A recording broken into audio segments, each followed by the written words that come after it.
লোকেরই ভুল ধারণা আছে যে ইসলাম একটা নতুন ধর্ম, যেটা পৃথিবীর বুকে এসেছে 1400 বছর আগে, আর নবী মুহাম্মদ সাল্লাল্লাহু আলাইহি সাল্লাম হলেন এই ধর্মের প্রতিষ্ঠাতা। সত্যি বলতে ইসলাম পৃথিবীতে আছে সেই সুদূর অতীত থেকেই, যখন প্রথম মানুষটা পৃথিবীতে হেঁটে বেড়াতো। আর মুহাম্মদ সাল্লাল্লাহু আলাইহি সাল্লাম তিনি এই ধর্মের প্রতিষ্ঠাতা নন, তবে তিনি হলেন সর্বশেষ ও চূড়ান্ত নবী, আল্লাহ সুবহানাহু ওয়া তাআলা আল্লাহর শেষ রাসূল। তাকে পাঠানো হয়েছে সব মানুষের জন্য।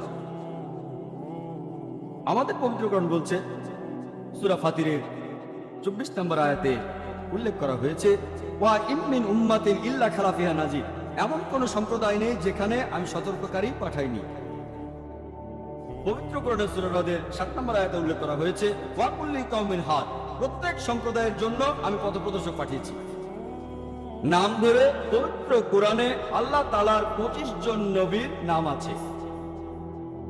যেমন ধরেন আদম, নূহ, ইব্রাহিম, মুসা, যিশু, মুহাম্মদ, তারা সকলেই শান্তিতে থাকুক। পবিত্র